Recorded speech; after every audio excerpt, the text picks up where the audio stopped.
Hey everybody, I'm Jessica. I'm an alcoholic. I just did a new update on my computer last night. So I just recorded this entire session and I don't know what happened to it, so I'm doing it again. So if I speak really fast and stuff, I'm really sorry. But yeah, last week was supposed to be week 11, and in our study, it's only a couple pages. So what I'm gonna do since I didn't record last week is combine week 11 with week 12 this week, and I should be able to fit this in the hour. So like I said, I'm Jessica. I'm an alcoholic. Welcome to the Big Book Workshop. We as leaders don't consider ourselves to be the gurus of AA, nor do we consider ourselves to be experts in anything at all. For those who care to, please join me in a moment of silence to remind us of why we're still here and for the alcoholic who still suffers. God, let me set aside everything I think I know about you, AA, myself, and my disease for an open mind and a new experience. Let me be honest and thorough. Amen. For the first couple of weeks, we'll go around the room and introduce ourselves to get to know one another. Obviously, we won't do that because I'm here recording again alone this week.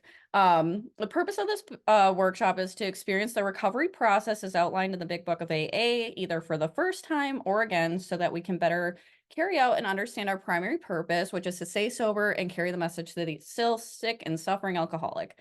We are here to talk about recovery only and go through the 12-step process as outlined in the Big Book of AA. It's not an emotional or intellectual exercise. It is a spiritual exercise so that we can all recover and experience the recovery process as we read it together. It is recommended that anything you hear here that cannot be reconciled in the Big Book 12 and 12 or AA approved literature simply be ignored. So we are on week 11, how it works, which is step 4. And this will go nicely with combining it with next week's chapter 12 of how it works, because that means we have one more week of how it works, and then we'll get into the next chapter, which is into action in our step 5. So we're moving right along here. So it wants us to start out in the Big Book on page 66, paragraph 3, which is we turn to the list, for it held to the key of the future. And that's a promise in the Big Book. We prepared to look at it from an entirely different angle, and we began to see the world and its people that really dominated us. In that state, the wrongdoing of others, fancied or real, had the power to actually kill. The word fancied just means made up. So, our delusional stuff that we think of. Um, and which the wrongdoings of others, fancied or real, had the power to actually kill. That is one of the 6 death threats that we went over last week. Okay. So we can see we had to write a written inventory. If we only had a mental inventory, we would have already lost it. So we can turn back to the list and look at it again, for it holds the key to the future. And we've been looking at the past according to resentments, but the past resentments are going to hold the key for the future if we can see what to do with them. Before I looked at my resentment, I had to see what people had done to me. Today, I am looking at resentment to see those resentments, what they had done to me. And if the resentments block me off from God's will and cause me to get drunk, and I can't afford to have that. So it doesn't make any difference whether it's justified or an unjustified resentment. Either one of them effectively blocks me from God's will. So we can begin to see that the world and its people really dominated us. In the state, the wrongdoing of others, fancied or real, had the power to actually kill. So when I read that, I thought, my God, how dumb can I be? All my life, I've been proud of the fact that I stand on my own 2 feet. Yes, sir, I run my show. Nobody tells me what to do. I make my own decisions. But when I read that statement, I suddenly realized that other people had been telling me what to do all my life through my resentments towards them. And when I'm resenting them, I have control of my thinking. And if I have control of my thinking, they effectively control my decisions and my actions and my entire life. And I realized today that I never have. They've always controlled me through my resentments. And that thought, or then I thought, man, I'm really sick. So some of the people that have been dead or buried for years, and they've been reaching out from the grave, and they've had me by the yin yang as far as I can remember. When they said that, well, the hell with them. I'm not going to let these people live in my head rent free anymore. And I made the decision to step 3, to let God direct my thinking. Now, if I let other people, dead or alive, direct my thinking, then obviously God isn't. I don't know that until I took this inventory. So resentments come from self-will. God makes self-will, and only God has the power to overcome self-will. Self cannot overcome self. But the instant I see those resentments and what they're doing to me, I'm about willing to do anything to get rid of them rather than me getting drunk. So let's continue on page 66, paragraph 4. This was our course. We realized that people who wronged us were perhaps spiritually sick. Though we did not like their symptoms and the way they disturbed us, they, like ourselves, were sick too. We asked God to show them the same tolerance and pity and patience that we would cheerfully grant a sick friend. Now, this is the sick man's prayer. When a person offended, we say to ourselves, "This is a sick man. How can I be helpful to him? God, save me from being angry. Thy will be done." And page 67, paragraph 1. Oh, we avoid retaliation or argument. We wouldn't treat sick people that way. If we do, we would destroy our chance of being helpful. We cannot be helpful to any people, but at least God will show us how to take kindly and tolerant view of each and every one. Okay, so we write our resentments down on paper and we analyze them. And we have 3 columns there. And we have 3 columns there and we read them across and we learn a lot about them and we analyze them. And we can't analyze them when they're only on our minds. And when you get them down on a piece of paper, we can analyze them. So it's sort of like this little computer. First, you have the first column down. If the name is down, you can extract the cause. Once you get the cause, we can trace the cause and find out what part of self it affects. And then for the first time, we can get a pretty good picture of the truth of the resentment. So now when we do this, we're going to get rid of about 95% of these resentments by simply listing and analyzing them. And when we listen and analyze the resentments, about 95% of them are going to look dumb.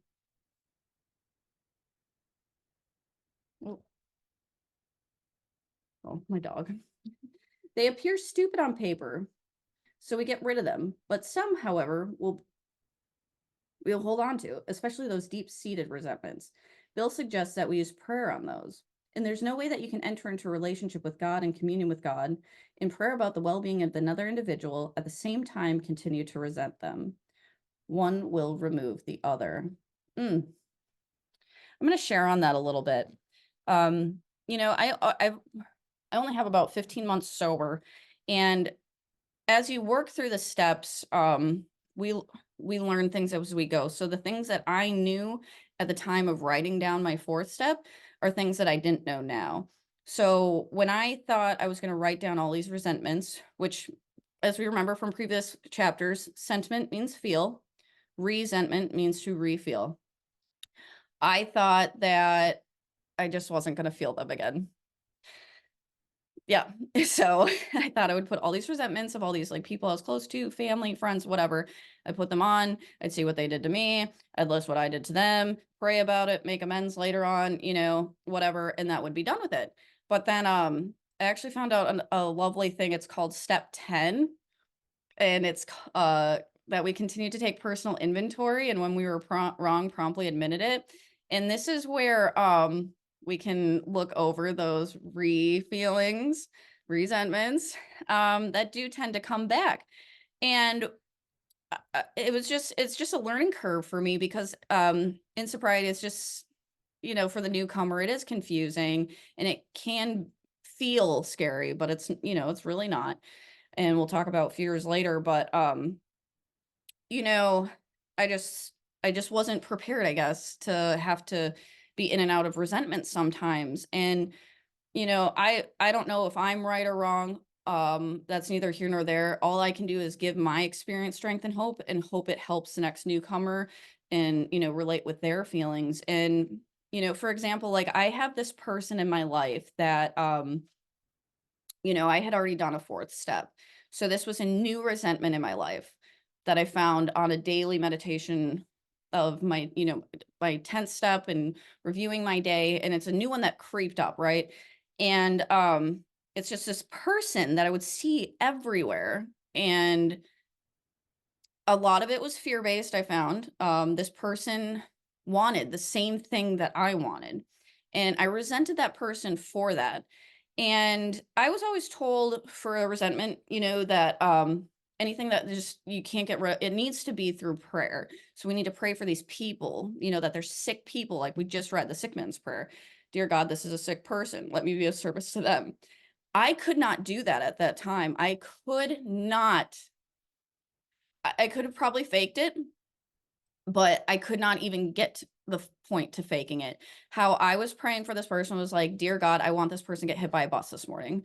And that's how sick that I was. And I was like, after a while of just, thinking and just ruminating on this person, I started to kind of get that ick, and I'm like, ah, I have this one resentment, and like they just said here, if you have one resentment, it leads to another, and then we become a basket case, right? And that's what this resentment was doing to me. It was like I was in this, I was spiritually fit, I was in this good place, and I let this one little resentment come in, and I started thinking about it. And then it was like I resented this person, then I resented my friend who is also knew this person, and it was just like this whole thing. And then I'm a basket case. And I had to really look at this and do like a 4-step inventory on this person. And what I found is it's fear-based. This person is competing for the same thing that I want. And why is this person a bad person for wanting something that I want? And I'm afraid of losing something that I already have because of this person, when in reality, this person is also in recovery. This person is also sick. This person wants the same things in a better life that I have. And I need to have some grace. And so I started praying that this person finds maybe a relationship or friends, you know, and finds what I have. But, I'm still being kind of selfish when I'm thinking about that, right? I hope she finds or this person finds what they want, not take what I have. And it just felt like I was just, and I keep seeing this person, and it felt like I was fighting everybody and everything. And then eventually I started feeling like I need to be the bigger person. Next time I see this person, I'm going to go out of my way and say hi, or just maybe smile or wave instead of, snubbing my nose like I usually do. Um, and that feels like it'll be more natural, and it just feels more at peace that I know that I'm going to do that. And I feel like in my experience with anybody that's new, anything that I feel like I'm fighting everybody and everything, it's usually Jessica's way and it's not going well. And then I get that ick. Whereas it's like, if I just be a kind human being where I would smile and wave to anybody else on the entire planet when I walk by, and I wouldn't do it for this person, the right thing is to do what I would do for and treat everybody else just as kind. That's God's way, where I don't feel like I'm fighting. That's all I can like give as a piece of advice for, am I doing the right thing or not, with these resentments, is, we cease fighting everybody and everything. And then, it goes from there. So, in the program, we tend to focus on the 3rd step and the 7-step prayers, and hardly everyone ever mentions it, that the 4-step prayer that appears on the page of 67. But if you have resentments and you're replaying it over and over and over again, you're cutting yourself off from God's will working in your life. Yes, that is what I was just explaining. And it just creeps up. And the 4th step is a prayer that you should be praying. And there's also an example that Bill uses in the Freedom of Bondage on page 551 in the Big Book. And it's a classic example of using prayer on resentments. So continuing on page 67 here, paragraph 2, referring to our list again, putting out of our minds the wrongdoing others had, we resolutely looked for our own mistakes. Where had we been selfish, self-seeking, and frightened? I read the wrong paragraph. We avoided retaliation or argument. We wouldn't want to treat sick people that way. If we do, we would destroy our chance of being helpful. We cannot be helpful to all people, but God will at least show us how to take kindly and a tolerant view of each and every one. Okay. So it's so simple we might think it won't work. But if we follow the simple instructions and do what the Big Book says, I guarantee you that your resentments will be removed and God can direct your thinking in that area of your life. And it'll do no good to get rid of them if we don't know how to keep them from coming back. Okay, so this is what I'm saying. So let's go through this together. It will do no good to get rid of them if we don't know how to keep them from coming back, because the world is full of sick people and tomorrow they're going to do something to me. I'm sure of it. And if I'm not careful, I will resent once again. And I can't have one. If I resent one, almost immediately I'll have 2, 3, 25, 30, and I'm a basket case. Yes. And this is what I'm saying as a living example is I also, even though I have a little over a year, I still consider myself a newcomer because I still have to work on this too. All I have is a daily reprieve. I never arrive in the game of sobriety, and I'm not perfect, which I can thank AA for a 4-step to show me that. um, but like I said, with this person, it's exactly that. We can't have one resentment because next thing you know, it just piles up and it's that old delusion. Like we said before, whether it be fancied or real. Honestly, all of this crap is fancied. It's made up. It's a delusion. It's my insanity creeping back in because this person over here is probably not out to get me, is probably not thinking of me on a daily basis. You know what I mean? Is not giving two shits about what I think. This person isn't doing anything because the world really doesn't revolve around me. And it's that insanity creeping in. And I also have to keep going through this and learn you know, how to forgive and how to keep these resentments from coming back. And honestly, it's practice. We have to practice this. That's why we have to do a 10th step and review our day. And I have to keep myself in check because when I don't, I get shit like this, that messes me up and it's um blocking me from God. So it says, okay, so the 4-step inventory process, which is the 4th instruction in the inventory process, the beginning of growth. As I noted earlier, it's a spiritual axiom that when I am sorry, my dog is being annoying. Harley, lay down. We have a little puppy. I am disturbed no matter what the cause. You being good? Okay. Uh, and there's something wrong with me. Now that you have listed and understand the resentment and how it affected you, having stopping blame or putting out of your mind wrongdoings of others have done, you can now look for your own mistakes and learn from them and take the following action. So for each person, institution, or principle, for each event, ask yourself, where had I been selfish, which means caring unduly or supremely for oneself regarding one's own comfort in disregard to that of others. Self-seeking, act or habit of seeking primarily one's own interest or happiness. Inconsiderate, not adequately considerate. Ill-advised, not regarding the rights of or feelings of others. Thoughtless. Dishonest, lacking honesty. Willful provision of the truth, stealing, cheating, or defrauding, lying by omission. Even people-pleasing is a lie. So, oops. Answer the following question. Or frightened, fear, excited by sudden danger, alarm, state of habit or fearing, anxious, concern about losing something I have, or I'm not going to get something I want, or being found out. So answer the following questions in each column in the space provided on the back of our worksheet or on a separate piece of paper. And this will help in sharing with your sponsor on step 5. So we got the 4th column, where was my wrong in all of this? The 5th column, what did I initially do to get the ball rolling? In the 6th column, what could I have done differently? And then we continue to read page 67, paragraph 3. And if we're having problems with our 4th step, be sure to call someone in the group or a leader so you can share, don't get stuck or discouraged. And that is it for chapter 11. Yeah, I don't really have much to share on that. I already kind of went over some of my experience with that. So let's just go right into chapter or week 12. So this is going to be the fears part of the inventory.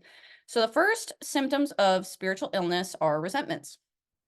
We have taken our inventory of resentments. Many of us are holding on to resentments from the past, and we're sitting around tables trying to analyze what they did or why they did that to us. It doesn't make a difference why they did it, or trying to analyze those resentments, and why we're at today. It doesn't make any difference. That's the way that we are.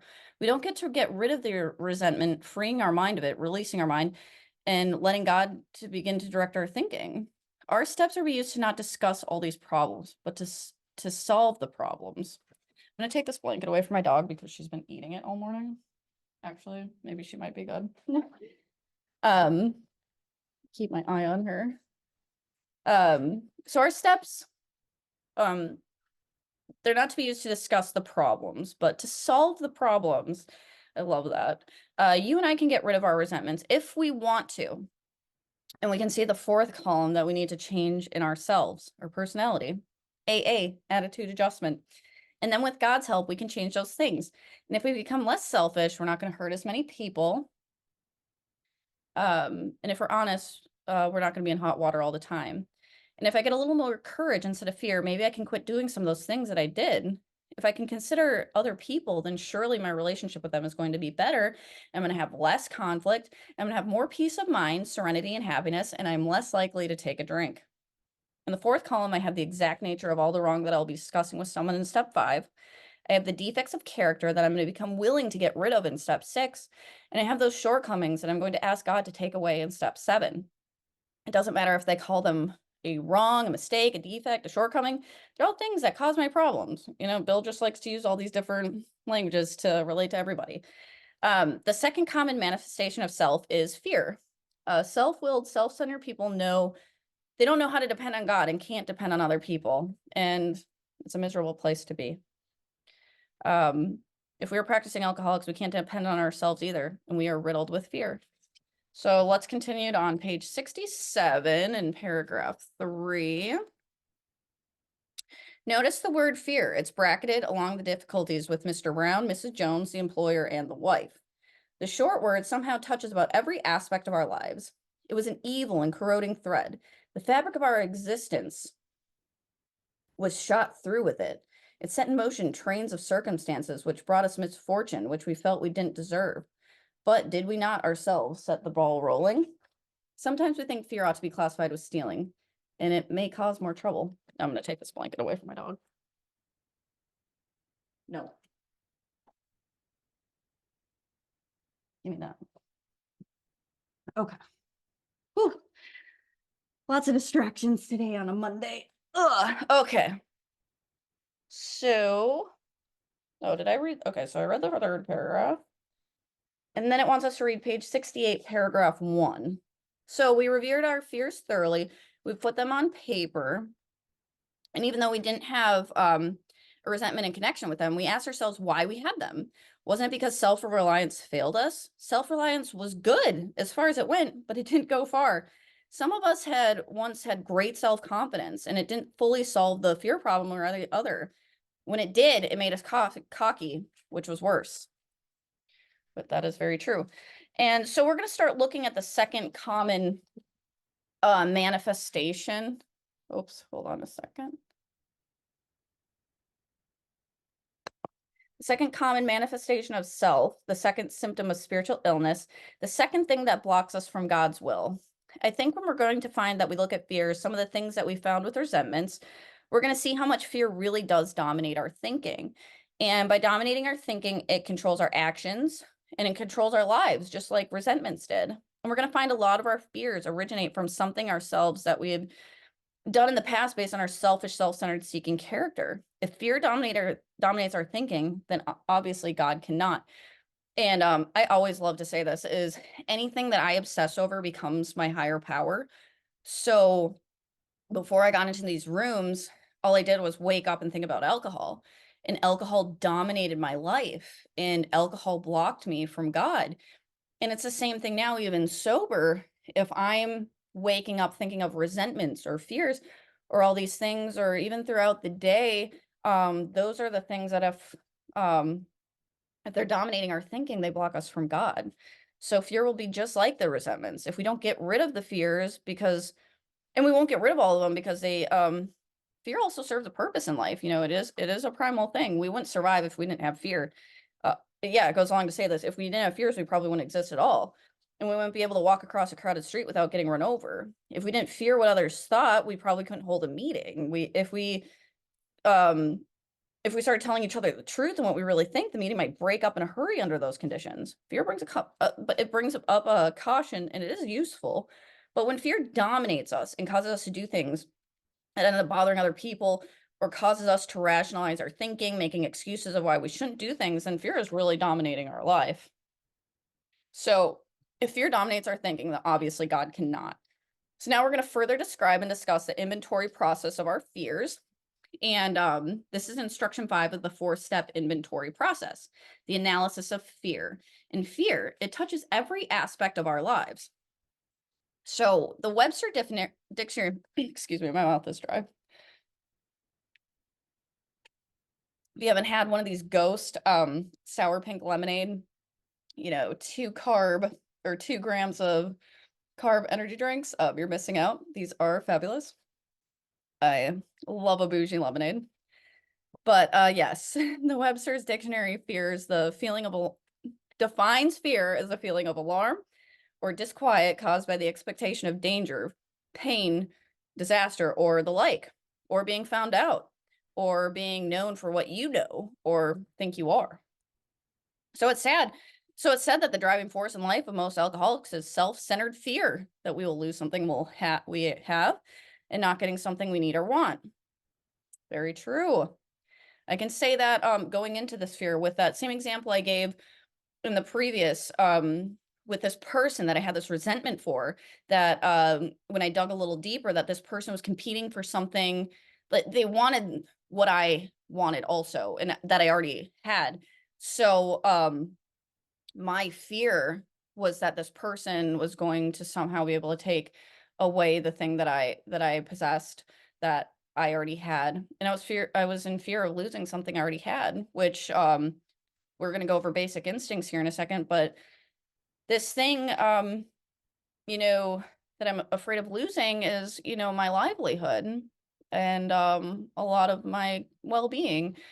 So, fear, it is a big part of a lot of my resentments.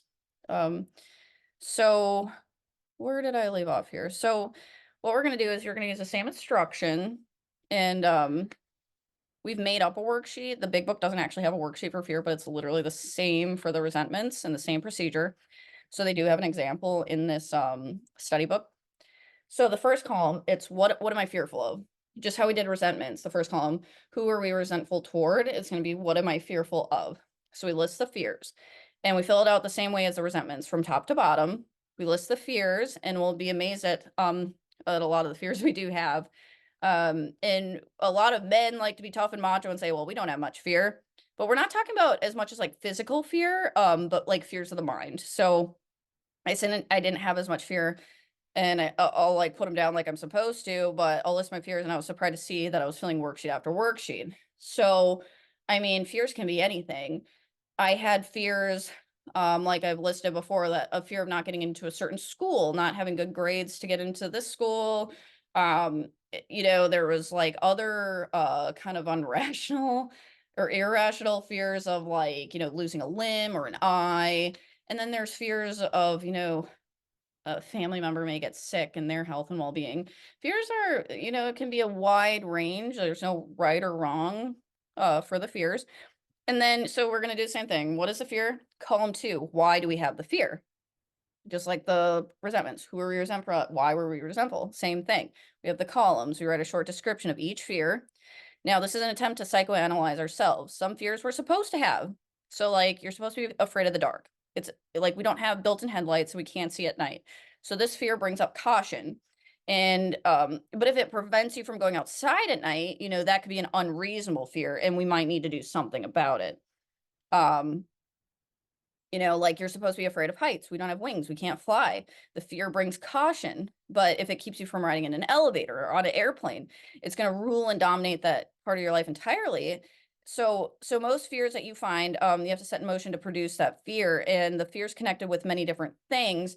And most of them have a good root cause, but out of them stems something that we have set in motion. So then we're going to look at column 3, which is, what is a fear? Why do we have the fear? Then column 3, what part of self is threatened? So this is the analysis of fear. We can't have a fear unless one of the basic instincts is threatened. So we'll refer to our basic instincts handout. And we kind of went over that in the last session. I believe Jen brought those up. So we'll check out the part of self that's affected. And like I said, each of these fears is set in motion by a change of circumstances which are brought about or caused by misfortune. So if you threaten my ambitions, you create fear. I'm thinking of filling out this worksheet. We're going to find out how much fear drives us, how much it dominates us, and how much it keeps us from doing the things we really should do. So many of us would like to go back to school and finish up an education and get a degree, but most of us won't do that. And the reason is like we won't is because we're afraid to fail or compete or what others will think or will be embarrassed. And I can attest to that as well. I came into this, well, my current sobriety, I was 30, and, I'd been to school, I had an associate's, I have enough credits for a bachelor's degree, but I've switched so many times. At my age, to me, initially, it felt embarrassing. Like, I felt like I was too old to go to school because it's just like this cliche cookie cutter life that's socially acceptable that you have to go to high school, then you do 4 years of college, and then you're married, and you get your house, and you have your kids, and it's all in this perfect order. And if you're anything like me, we're all perfect. Well, I'm a perfectionist alcoholic, so that didn't happen anyway, in any of that order. I don't own a house. I'm not married. I don't have kids. Um, so yeah, I'm so far beyond this like cookie cutter perfect timeline that I wanted, and it was embarrassing. And I went to school for business, something I didn't even want to do because it was about the easiest thing I could do because I drank, and I revolved my future and everything on my drinking patterns. And it's just not who I wanted to be or what I wanted to do. So yeah, I went back to school, and I'm going the medical route now. And I've had tons of people say like, "Oh, it's too late to do that. Like you're 30, you're going to school." And honestly, it's I had to get rid of that fear in order to move on with my life. So the fear of what other people think, or the fear of I'm not going to make it, or I'm going to be too old when I get this degree, it's like, no, all that fear is just made up, fancy to real, like we went over. It's just this made up delusion. At the end of the day, nobody really gives a shit about anybody else but themselves. Like, you know, so we are not that important. So a lot of this fear that we can release really can help us move forward in this program and in life, and was absolutely vital and necessary for me in my recovery, because my purpose isn't necessarily school. My purpose, I have found, is to be the best version of myself so that I can better serve God and others and do his will. And when I'm not the best version of myself, I can't do any of those things. So school, whether I'm 30, whatever, I mean, that's what I need to be the best version of myself. That is my purpose. And there is no timeline. There's no right or wrong. This is always, we never arrive at the game in recovery. So this is all at our own pace and in God's timing.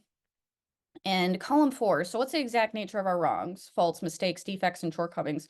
We check the box that pertains into our fear, which is like the 4th column in the resentment inventory. It's the same things. 1, were we selfish and self-seeking? 2, were we dishonest? 3, were we inconsiderate? 4, were we frightened? So fear is a wrong. It's what separates us from God. But what, is the nature of the fear? I'll find the nature of it in practically every case. And if I wasn't so selfish, self-seeking, dishonest, or frightened, or inconsiderate, I wouldn't be putting myself in positions where I have to experience that fear. If I wouldn't be so greedy, I wouldn't be so afraid that I'm not going to have enough money. If I wasn't so honest, I wouldn't steal and write bad checks and tell lies, or worry about what they're going to do to me when they catch me. If I wasn't so frightened in the first place, I wouldn't have to do all these things that I've been doing. And if I was more considerate of other people, I wouldn't be hurting them and experiencing fear. So if I don't find a way to change the old character that in column 4, I'm going to have to live with this stuff for the rest of my life, blocked from God and his will, and eventually I'll go back to drinking. So fear does the same thing to me that resentments do. They effectively block me from the sunlight of the spirit. And you can use fear just as you can do resentments to justify not doing things that you should really go ahead and do. So most of my fears will disappear when we look at them and what we've been doing, and that they don't disappear, and we can handle with prayer. So with God's help, we can change that 4th column and have less fear in the future.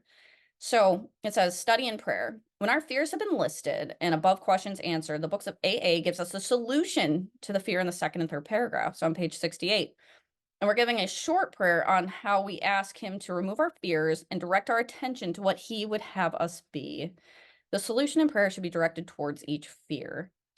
So there's no way to enter into communion with God about fear and at the same time continue to have that fear.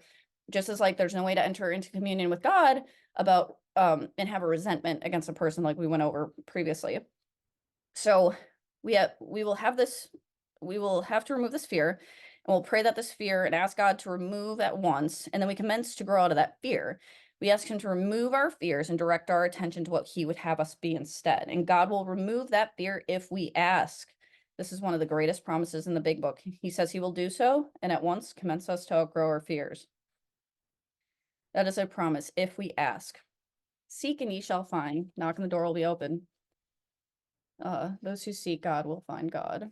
So the assignment is to continue to read page 68 in paragraph 4 at the end of the chapter 5 and be prepared to discuss the problems you've been having with the inventory so far.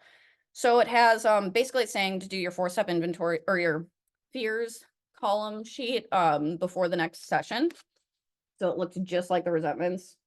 This virtual background really is weird when I hold stuff up. But yeah, it's the same thing as the resentments. So basically have that done by next week. And it has this thing called letting go. Oh gosh, there. I don't know what this is, if it's like a poem. I don't know where it comes from. It doesn't say anything, so I'm just going to read it. It's called Letting Go.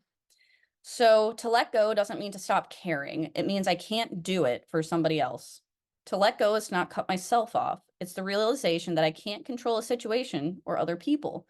To let go is not to enable, but to allow a learning process to occur from natural consequences. To let go is to admit your own powerlessness, placing the outcome in God's hands. To let go is to not try and blame or change somebody else, but to change only myself. To let go is to not care for a specified outcome, but to care about a bigger picture. To let go is to not try and fix a person or their situation, but to support them in correcting it themselves. To let go is to not judge, but allow God to work in his time, miracles in both of your lives. To let go is to not be the director, but to be the agent of the master.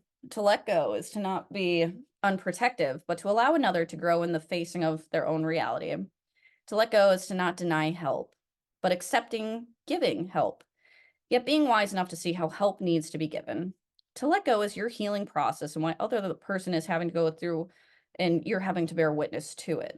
To let go is breaking away from self-reliance that has always failed you and learning to trust in the power and real love. And that wraps it up for weeks 11 and 12. So I guess briefly to just share on that. Next week we're going to go over the last week of how it works, which will be the sex conduct and the harms inventory. So there's just one little more piece to this. And so if anybody,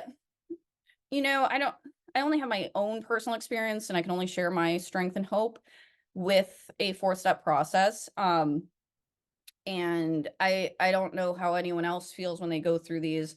I can only say what I felt. And the first 4-step I did, I was very lost. I was still in a very selfish, self-seeking place of mind where I didn't really understand when I listed all these things I was mad at or fearful of, why I had all of this and why I had to go through this, and poor me. And it just didn't make any sense. And honestly, God's plan isn't for us to understand. I hope by this part, we've gone through the first 3 steps, so I hope we can reference a higher power safely here. But the thing is, I heard this last week in a Sadie Robertson podcast, and it's really hit home for me. She was giving us a little example about she went to Florida with her little daughter, and her daughter's like 2 or 3, and she put her down for a nap and closed the door and put her in the bedroom, and the little girl was crying, "Mommy, mommy, mommy, let me out, let me out." She wanted to be in Florida. She wanted to be with the grandparents and go have fun, and they had just gotten there. And Sadie Robertson was, she left her little girl in there and didn't soothe her, just let her scream, cry it out. And then eventually she did rest. And later that day, they were able to go with the grandparents out in the Florida sunshine, enjoy the beach, and have a nice vacation. And her little girl had a great time. And that was a purpose of the vacation. But the little girl in that room in her nap time, she didn't realize why she had to be in that room at that time. She thought they were there for vacation. She didn't understand the process. And Sadie's reason behind it was that, she needed to be in a place of rest to get strength and energy so that she could later that day have a good day and be with family. And if she didn't have that nap, she would have been tired and irritable, restless, and not enjoyed the finer things of their vacation. So she was referencing that to like what God does for us. You know, a lot of us in recovery, for me, I've had to be in I've been to rehab so many times. I went 5 times in 1 year. You know, you end up in jail. I've been to jail, you know, sometimes both back to back. And it was like, why do I have to be in this place? Like, I don't want to be in this place. And why does this have to happen to me? And it's, you know, God put me in a place. I needed to take a nap. God put me in a place of rest where I could gather the strength, the nutrients, you know, get sober, do these things in a period of rest to give me the strength so that later, with whatever his plan is, that I can fulfill and, you know, have this the ability to live my life without the strength and without the period of rest and without being in those positions that I don't know why I'm there. There is a reason for them. So, you know, when we go through this, it doesn't have to be scary. It may feel scary, but it's really not. We'll go through these fears and we'll go through these resentments and we'll find the pieces in them that we had, but we'll understand more a part of a lot of why we go through these things and why, you know, all of this is necessary to who we are and to better do God's will. So this isn't a place, you know, after we start going through this to get into that down period and retract, you know, this is a place to really dive in, and then we're gonna keep moving forward. Um, you know, you hear a lot about people that go through this and they don't want to face all of this stuff and they just quit or go back out. This isn't the time to do that. This is a place to trust and trust the process. So thank you guys for listening. Thank you, God, for this beautiful study. And I will thank you for letting me share, and we'll see you next week.